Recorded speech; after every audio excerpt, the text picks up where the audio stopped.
up? What up? What up? What up? I'm here with my boy Glenn. Today we're gonna talk about parenting, and the reason why I brought Glenn on is because Glenn is the guy I talk to when I know the truth, want the truth, not sugar.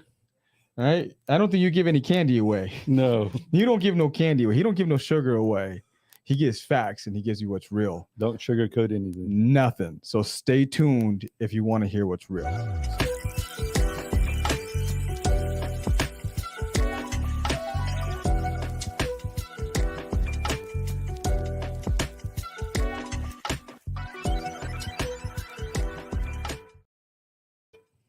What up, everyone? This is Dr. Rizzo with Mentality Unleashed.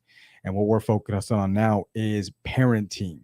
Before we get into it, I want to drop two promos. The first one is Covenant Coffee.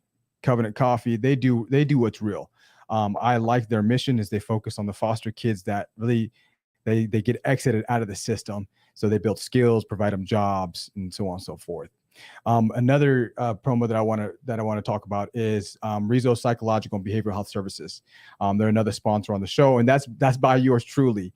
One of the things that I would like to talk about is if you guys do need help, one of the things that we focus on is ADHD, autism, anxiety, depression, emotional disturbance, but we don't focus just on evaluations, even though that's our specialty, right? But we focus on the treatment of how to help the students, the adults, whoever they may be, not just give them a diagnosis, but how do we help them in the home? How do we help them at school? How do we make them better students? How do we make them better fathers?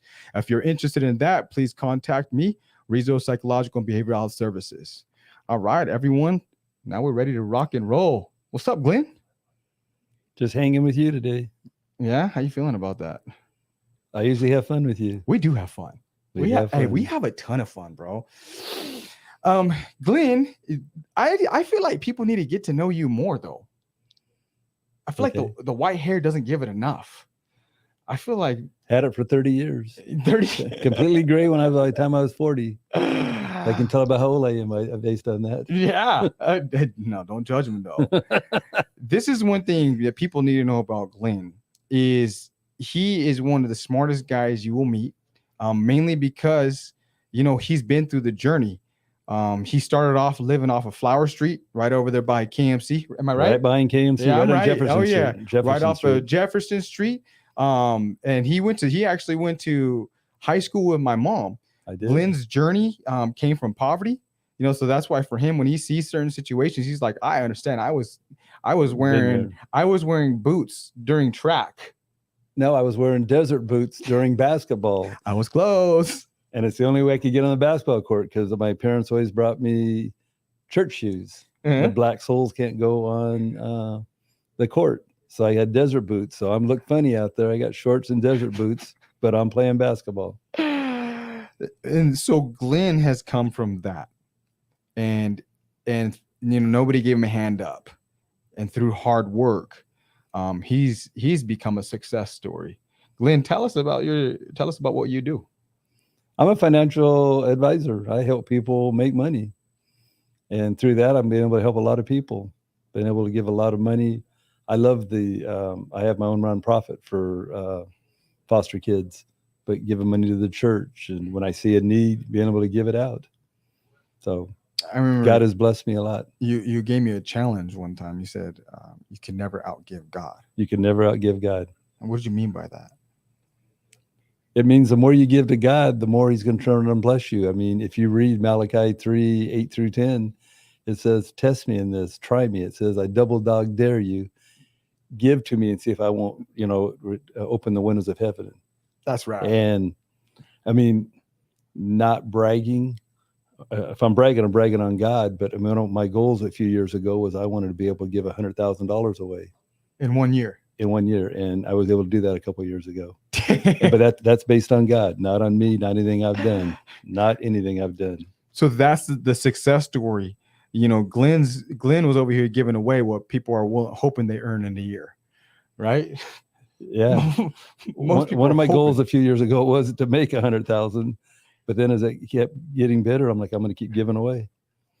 And that's giving away more than 10%, way more than 10%. So Don't try to figure out what I'm making based on what I gave away.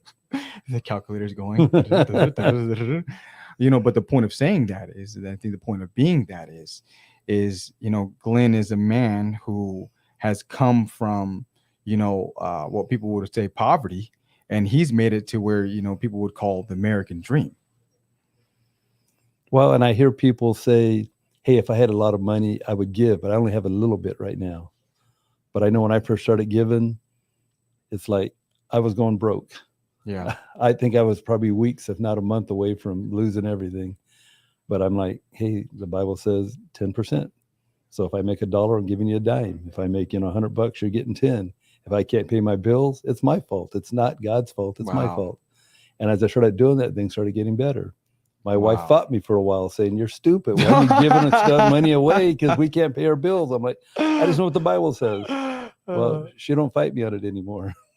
That's one of my negotiations, because me and my wife, we talk about giving money away, and for her, that's a hard thing for her to. It's a very hard thing to do, and that's a very hard battle for a man.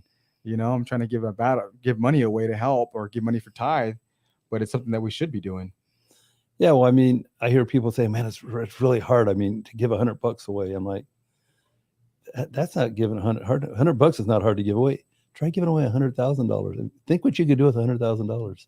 How much fun you can have with that. How much fun, or the beach house you could buy, or whatever else. I mean, there's so many things you can do, but God's given me more than what I've given away. Yeah.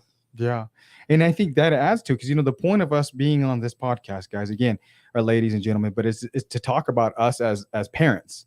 The goal of this isn't just to give the father's view, but in future instances, I'm gonna have moms come on here and discuss their versions and their perspectives on what they think. And what we're trying to cover is a whole threshold of parenting, but mainly discussing the skills that we want to build and the lessons that we want to teach our kids, and how we do that. But before we do that, Glenn, so we have you, we know where you came from, we know where you're at now. Talk to us a little bit about your journey of how you got here. What got you to this point? Giving it to God. I mean, when I never wanted to work for somebody. I always wanted to be self-employed. Tried many different things that failed. Finally, I mean, I remember praying to God saying, hey, I can't, because I was doing a lot of business in LA and Frisco. Yeah. Well, then this job opened up with Edward Jones that I'm a financial advisor for, but I fought him on it because I don't want to learn stuff. Yeah. But when I was learning it one day, I asked God, God, I can't do this on my own. This is hard. And I go, I need a verse. And he gave me the verse that says, not by power, not by might, but by my spirit, saith the Lord. I'm like, whoa. Basically, what he was telling me is, don't worry about it. I'm going to take care of you. Well, the crazy thing was I came back, because I was in St. Louis at the time. I came back 2 days later. My oldest daughter called me. She goes, hey, Dad, I think I got a verse for you. God gave me this verse. It was the exact same verse. Dang. And so over the years, sometimes I've tried to do stuff on my own. Hey, I want to do some marketing. I want to do this. And God always says, what are you doing? And I'm like, well, I'm doing what I'm supposed to do. That's what people do in my job. He goes, but I haven't taken care of you. And I go, yeah, but, and it always comes down to, Glenn, what are you doing? Haven't I taken care of you? Yes, you have. Well, then quit doing this. I'll take care of you. Yeah. And I can tell you so many stories where God came through at the last minute, but that's hard. But that's hard, man. But that is really hard. As a young man, I'm hearing you say that, and that's so hard to put that to the test, though. It is. That's where how you build your faith, because it's scary, because you're wondering, at the same time, the main thing we want to be as a father, the main thing we want to do is we want to put bread on the table and support our family. Right? We want to provide. Yes. I hear this term providers, and I don't think that's an old term. I think that's something within us that we feel innate that we must do. We need to be providers. But when we're putting that on the line and we're trying to trust God, it's hard not to take that into our own hands. How did you give it to God? I thought he was probably better than what I could do. I mean, the Bible says, give it to me. When, what is faith? Faith is believing in something that you don't have any idea what the outcome is going to be. Yeah. And so you try it on little things and he comes through. So then you try it in bigger things and bigger things and bigger things, and he keeps coming through. And so I know one time one of the pastors in Ventura, Brad, he laughed at me one time because he said, Glenn, I don't have baby-like faith like you. I mean, he does now, but it just over time, you try things, you do things. I mean, I can remember a couple of times when early on, I wasn't where I needed to be, where the company thought I should be. Yeah. And they were probably close to saying, okay, I'll see you later. And I'm like, God, I need you to come through. And he'd bring stuff. I mean, there was one time that on the last day of the month, and I needed, I don't know what I needed. I needed a big amount. I'm like, God, I'm in trouble. If I don't get it today, it's over. And all of a It's sudden, the last day? last day of the month. And I got a phone call from a client saying, hey, my best friend just moved to town. She's got a couple $100,000 she needs to invest. When do you think you could see us? And I go, well, I don't know. How about 11 o'clock today?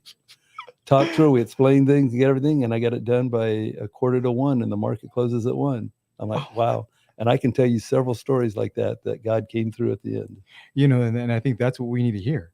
You know, we need to hear that it's just not once, all of a sudden you got this big test and then jumped in and that's where it started. But it was God tested you with the small things. Oh yeah, and he builds up. And you were taking those small opportunities and you were building up towards that. And that's how it built towards that trust. Well, that, and I can remember one time wanting to invest, and I built a spec home. I shouldn't have done it, but I kept praying and I kept going, can I? And finally I got some verses, said, go for it. It failed. I lost my butt. But God says, hey, I got tired of you saying, can I? And anymore, I don't ask, can I, God? I said, should I, God? Yeah. Because can I mean, now you're putting in your power. So I don't ask, Yeah. can I, but should I do this, God? Wow. And I think, you know, something else that you have though, Glenn, there's another thing that you do. And I got to say, though, I don't think it's childlike faith or simple faith. I would say you have a gutsy faith. You're more willing. Yeah, I've stepped out and put it on the line. I have stepped out and put it on the line a few times. You get what I'm saying? Like, you are a gutsy believer. I don't think, like, I know Brad was saying you have a simple faith. I don't think it's a simple faith. I call it a gutsy faith. But look where you're at. Yeah, and sometimes you got to believe in God that he's going to do it. And if he doesn't, I figure God's not going to let me, he's not going to let me down. He'll come through somehow. You know what kind of Christianity I call that? I call it a put your money where your mouth is Christianity. I almost ate the microphone. Yeah. You know, you put your money where your mouth is, but I think that's what we want to see. Now, explain to us, you had that journey of being a provider and becoming that provider, which is important. How has that journey been as a father? How has your journey been as a father since because you had a kid every decade? Yeah, I did. I had 2 kids in the first decade. But yeah, I had 2 kids in the 70s, one in the 80s and one in the 90s. I asked my wife one time if she'd have one in the 2000s. She about hit me. So yeah. Well, I wish I knew then what I know now. But when you told me what I was going to talk about, I mean, I spent time with God and I wrote down some things. So I'm going to go on like that. Yeah, go ahead, man. So I know one thing that my wife and I have always done from our kids from the time they were first born is we made sure we went to one of us went to their events. Wow. Whether they're performing, on stage, at some stupid play or this or sports events. I mean, my daughter, until she went to college, I went to every one of her track meets and cross country races. But I got to see her win a Valley Championship. I did it for my son. I did it for all my kids. Wow. But I think that's important because now your kids know that they're important to you. Yeah. Because you're there wanting to do it. And I got to tell you that I don't care what I ever accomplish in my life. Nothing ever compares to watching my kids succeed. Man. Because as a parent, when you see your kids succeed, I mean, there's something that overcomes you. Like, wow, there's no feeling like it. Now, can I ask? Let me dig into it a little more though. You've made a lot of money. You've made some big deals. Back then, I was making nothing. I can remember one time going to watch my daughter run a race in Visalia. The car I was driving, all the fan belts broke. 99. And I was luckily, there was an exit and I pulled off and there was a gas station and right across the street, there was like a mechanic shop. But I pulled in there and I mean, the owner of it's gone. The guy that running it, he doesn't know how to add. And I made some phone calls, found out what belts. I had some people put them on. This guy couldn't add tax. I had to pay him an extra $20 just so his boss wouldn't get mad. But I made it. Prayed God got me there. No excuses. And I mean, I'm sorry, my oldest daughter, she got a Cal grant to go to college. That's how poor we were. You don't get Cal grants unless you got nothing. Yeah.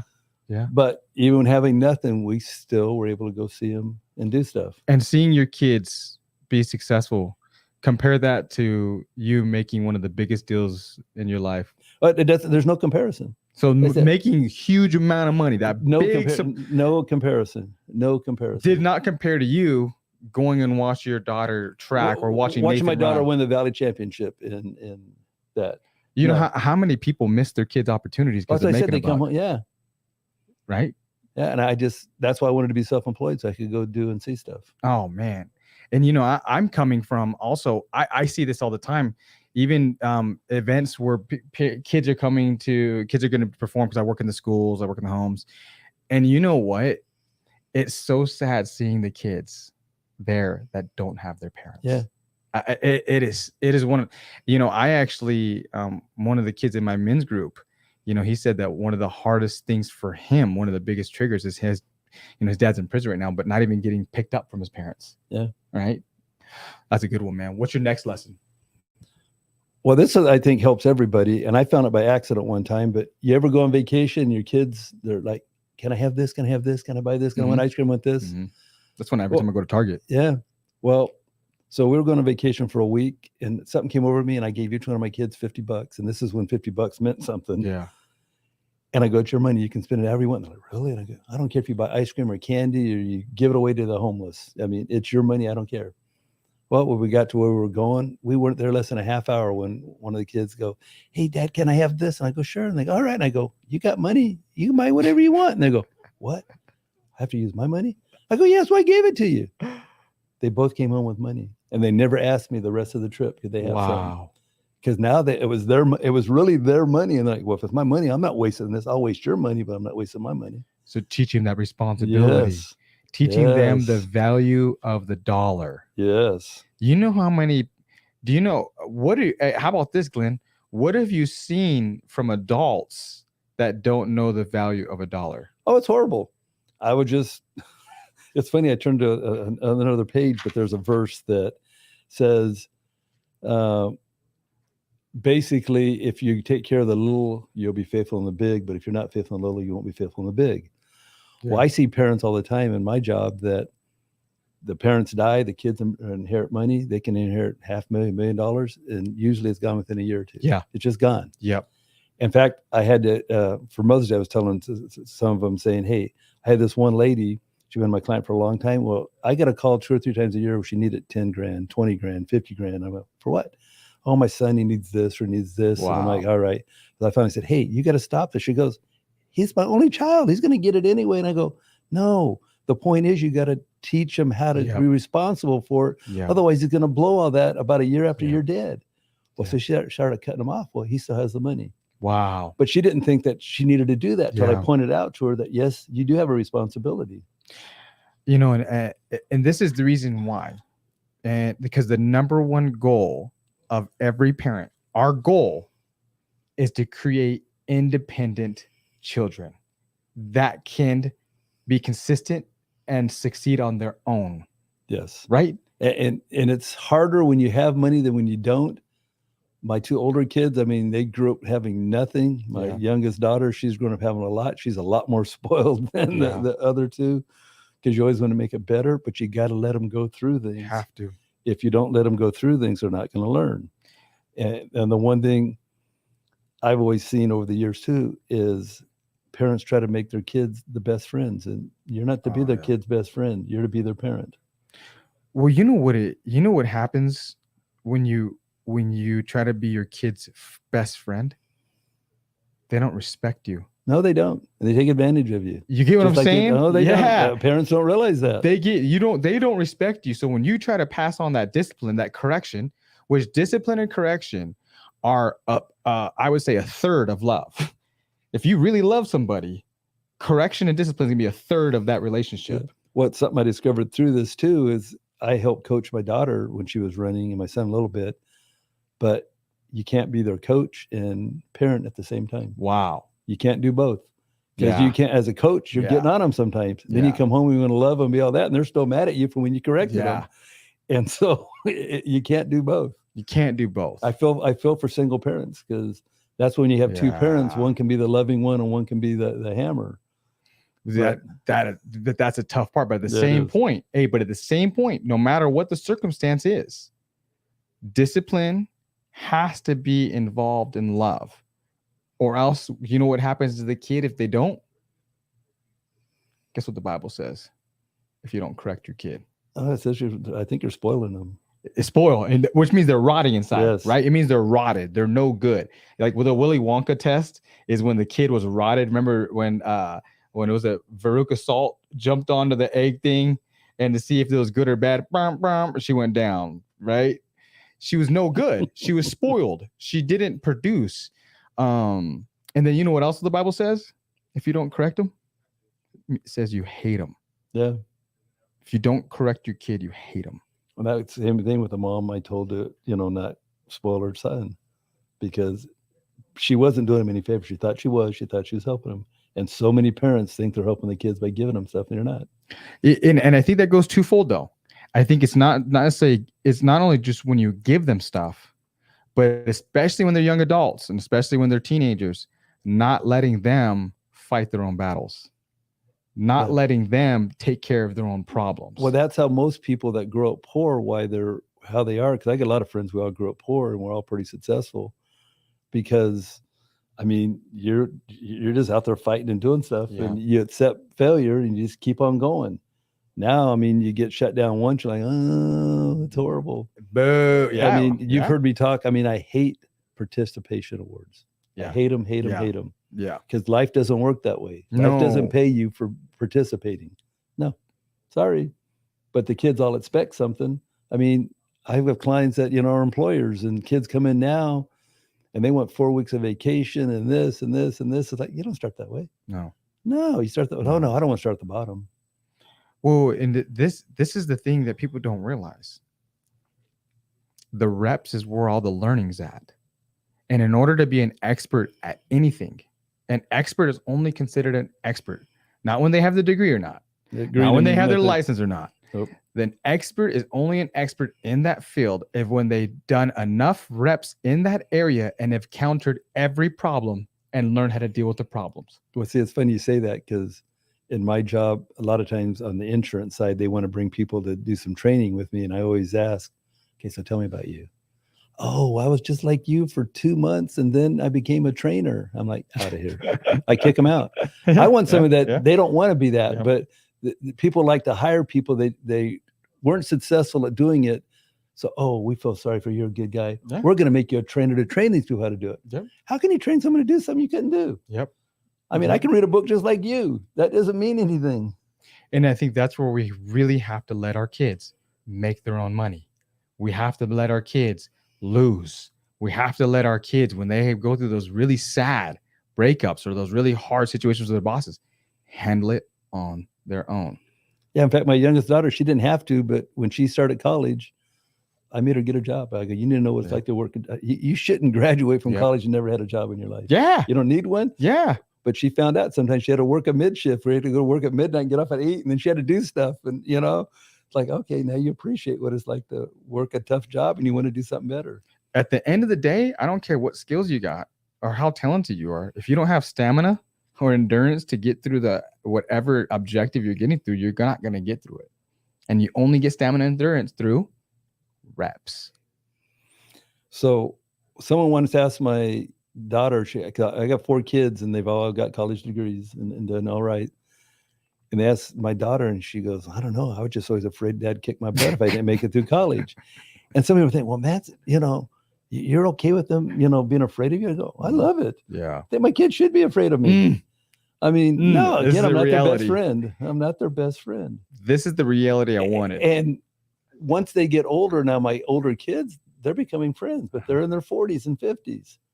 And that goes with another lesson that this one I learned from my wife, but we never tell our kids that they're doing something wrong unless they ask for it. We see a lot of things like, ooh, I wouldn't do it that way. Ooh, they're going to pay a price. But if they don't ask, they're adults. Yeah, they didn't ask for my help. And that's just going to ruin the relationship if I try to, pick on them. Yeah. And tell them they're doing something wrong. There's 2 gems right there. Try not to throw unsolicited advice out there. Hey, all you like people that love giving you information. If we didn't ask, we don't care. Yeah, you don't want it. You got to make some of those. You got to make some of those mistakes, and that's how you learn. You have to. I mean, they've done the experiment with wet paint, and they say like what 95% of the people when they see a wet paint sign, they go up and touch it because that's just the way we are. Don't tell me that. I got to figure it out myself. Yeah. Yeah. But then you figure it out, you get burnt. And you're like, oh, I won't do that again. So another thing I always help my kids with, and I think they used it a few times. I always told them, if you're out with your friends and they want you to do something, you don't want to do it, but you don't want to like, I'm going to get embarrassed. They're going to think I'm a pussy or wussy or whatever, Mm-hmm. And I go, you got the right to tell your friends. My parents won't. My parents said no. You put the responsibility on me. Yeah. You tell them I told you couldn't do it. Yeah. I don't care. Come in and tell me, and I'm like, okay, sure, you can't do it. Yep. But you don't have to do something just to save face. I want to give you an excuse to get out of it. I think those things are important, but I think, Glenn, where I see people are going wrong nowadays. One of the areas is they don't want their kids to be scared of them. They don't want this is what they don't realize is, what another word for fear is? Reverence. Yes. That's what it talks about in the Bible. Respect. Fear of the Lord. Yep. Right? It's revere. It means, hey, I see if I do this, I have enough reverence to know that this is going to happen. Well, you work in the school, you know that because the school can't touch kids anymore. When I was going to school, they could touch you. When I was going to school, I remember there are certain times I didn't do things because I'm like, if I do that and I get caught, nope, don't want that happen. Nope, I'm going to do it. All of us at times, we were afraid of our dads. I mean, come home and your mom says, hey, wait till your dad gets home. Like, oh, yeah, this is not good. And for those you disagree, let me let you know this. If your children do not revere you, have a sense of fear, if I do this, this will not happen, this will happen. That is a direct connection to disorders. So a lot of the times what I've seen is the kid doesn't have a disorder or a diagnosis. They just haven't been disciplined. Yeah. Well, I mean, they haven't been shown or taught that this needs to be this way. And I think every child growing up, they're going to challenge their parents at some point. Well, isn't that their job? That's their job. The job of a kid is trial and error, to tinker, to fight with, to pursue, to go after. It's our job to train. Yeah. Well, I remember one time, one of my sons, we were going to church and he's about 13, 14. He goes, I'm not going anymore. I'm like, really? Yeah, you are. No, I'm not. He went to church. Huh. Had to take him down. Had to throw him in the car. His mom was mad at me, but he never challenged me again. Did he get any other church? Nathan? Probably not. Was that Nathan? No, it was my older son. Okay. No. Yeah. But there's nothing wrong. I know you've told me some stories about your dad. There's nothing wrong. Hey, can I tell you this? The moment I knew my 2-year-old knew that he was telling me no, knew that he was defying me, I went hands on. Right away. The sooner, the better. The younger, the less I have to, the less force. Right? But then I'm going to go another way. You got to know your child well enough. Sometimes they defy you, but they're trying to get a rise out of you. So I know my son one time, he cut his hair that looked stupid. It was stupid. He was trying to get a rise out of me saying, you can't do that. Because when he shaved his head, he had left a little ponytail back here. And I knew he was trying to get a rise out of me. I didn't say a word. And he's trying to get, less than 2 days later, he cut it off because he couldn't get a reaction out of me. Now, if I would have reacted to it, it probably would have lasted for weeks or months. Yeah. But I mean, a lot of times I say kids are looking for a reaction. When they don't get a reaction, I'm like, oh, all right, well, I guess I'm going to do it. They know it's stupid. They just want to mess with you. Because that's their job.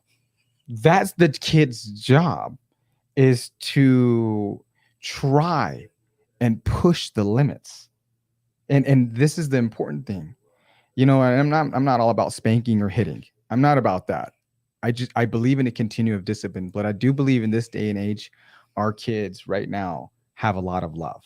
They have a lot of materials. The kids that we have right now, it's not that they don't have enough. What I'm seeing right now, do you know what the trend is, especially in the schools, because of all of the policies? There's no consequences or discipline. Nope. None. And I have a friend that we grew up together and both had kids at the same time. My kids got disciplined. We went to visit them one time. And also we heard stuff going, but we looked at the parents and they're fine with them. So when we got home, I asked my son and my daughter, I go, what's going on? They go, we're in the room playing and they're taking these cars and trucks and smash them against the wall and doing something. I go, really? They're looking like, it's okay. And I'm like, well, not in our house. And they go, yeah, we thought you guys were going to come in and get us. I go, well, that's their house, but don't be doing it in my house. But these kids, they're a mess. Yeah. They're a mess because they never get this. Yeah. Both parents were teachers. And they thought, well, you don't do this stuff. We got this new way of doing stuff now. And that's, remember, love comes with two ways. It's making sure that you're spending time with the kids. You are pouring into them. You are building the skill of them. You are having fun with them. But at the same time, all those things have to be in place. So does that last end, which is holding them accountable. Well, I heard a story here where this little child, he was kind of rebellious, but the parents, grandparents, they all thought he was cute, because sometimes kids can be cute when they're doing that. Mm-hmm. So they never corrected him.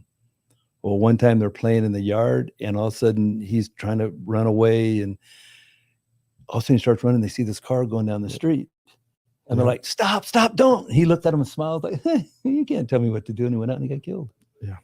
And the parents like, if they would have taught him some discipline, they could have got him to stop. But when they were finally serious, and I've seen parents that they're yelling at their kids, no, and the kids are ignoring them. And then I hear them change an octave and it gets higher and the kids go, oh, I guess they're serious now. I'm like, so sad. Yeah. So sad. Yeah. It shouldn't do that. No. I mean, it should happen once. And that's it. And then hand over hand. Yes. I'm going to tell you one time and then I'm going to make you. Yes. Everyone, are really the age, anything you want to leave the crowd? Nope. You want to leave all 18 of them? All right, everyone. Thank you guys for showing up. Thank you guys for watching. Like, subscribe, and I hope you guys love what we got.